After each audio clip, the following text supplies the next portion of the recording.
Hey, this is Jim Robbins, and I'm aware that a lot of my friends are going through some really hard things, some very, very difficult circumstances. And so what I want to share with you today is not coming from someone who is uh, sort of distanced from pain. For me personally, the last 9 months and continuing through today and who knows for how long have just been incredibly difficult circumstances. Not just one thing, but a conglomeration of things coming together that, quite frankly, if I allowed those circumstances to dictate truth, I could draw some pretty awful conclusions about God. He just doesn't care. Or he's here, but he doesn't give a rip.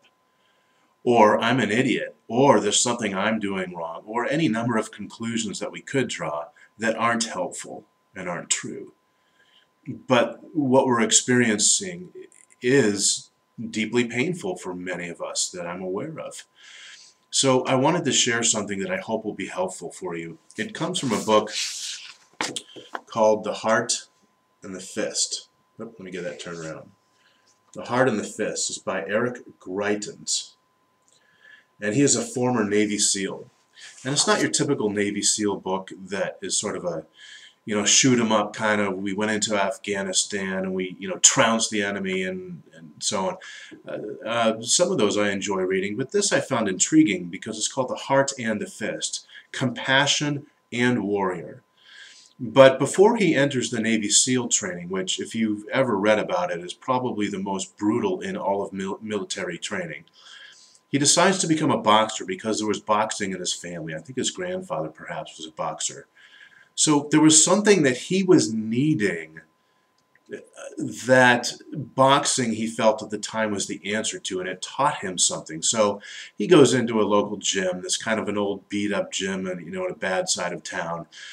Nobody pays him any attention. He has no idea what to do or how to train. So he does sit-ups and push-ups. And finally, he gets the attention of somebody, and he ends up training under an older, wiser coach who's been around the block and a current professional that coach is training. So this is the beginning. This is what Greitens says about the first few days of his training. And it is a very difficult period. You learn certain things about your body, your limits, the discipline and rigor of training when you box. This is what he says. When we finished our day's work, I went into the locker room and took off my new gloves and my new hand wraps. I held my hands splayed in front of me and looked at my knuckles. The skin was torn from punching on the heavy bag. Scar tissue would start to grow soon. But for now, I savored blood on my hands, the small cut on my lip, the soreness in my jaw. I had begun to earn the strength that comes from working through pain, and it felt good. I filled the sink with hot water and sank my hands. When I pulled my dripping hands from the water, hints of fresh blood came to the surface of each knuckle.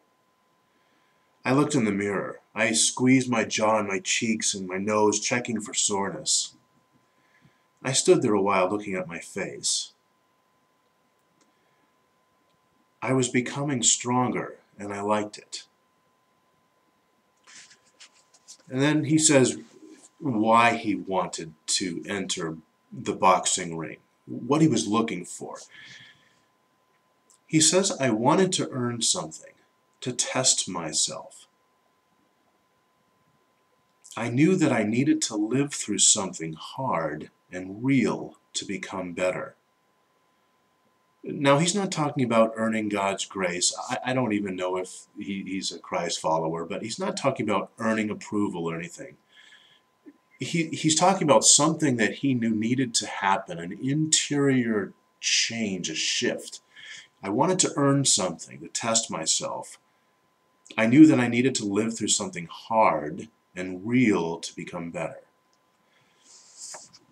And as he was reflecting upon those older boxers, those guys that had been around the block, who had been through the rigors of training, He says, I wanted to have a sure sense of how to walk in the world. That something was what I wanted, that steady confidence that comes from passing through tough tests. Isn't that what we're looking for?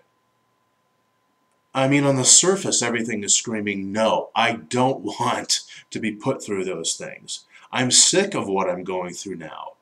I don't want to enter that brutal training. But that's how you get that sure sense of how to walk in the world. We say, Jesus, make me like you. And I think what we mean a lot of times is, Jesus, make me a moral person, or help me to be more kind or loving, all of which is important. But part of that process of, Jesus, make me more like yourself, is, Jesus, I want the strength and steady confidence that you have.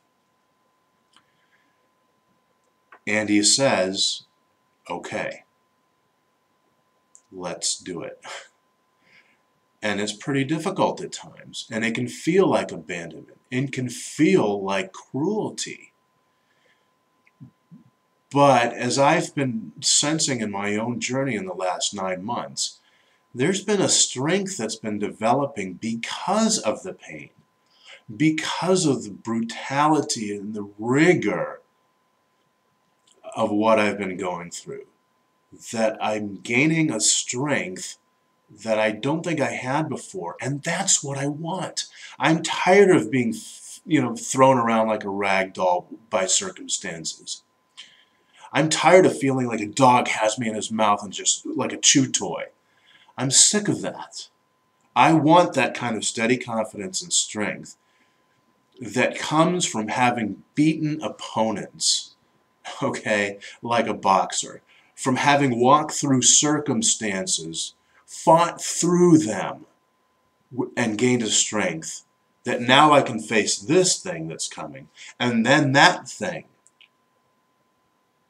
Doesn't Jesus say, or Scripture say, when I'm weak, then the strength comes? It's not a dismissal of the pain. It's not a diminishment of the suffering. It's simply saying, this is kind of how it works.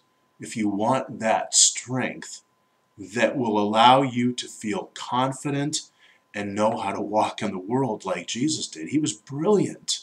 And he wasn't cheating on the test. It's easy for us to say, well, he was God. Well, of course he was able to navigate life with success. Yes and no. He was fully human. So if I'm to have the strength to navigate life like he did and not be beat up and whipped around like the disciples in the boat when the wind and the waves crash against them and there's salt water going up their nostrils, I need to go through it. I need it, and that's really what I want. I want that strength. So I hope that's helpful. If you want to know more about what it might mean to walk from your heart, a restored and good and noble heart, you can visit my website. It's thegoodandnobleheart.com. Thank you. Thanks.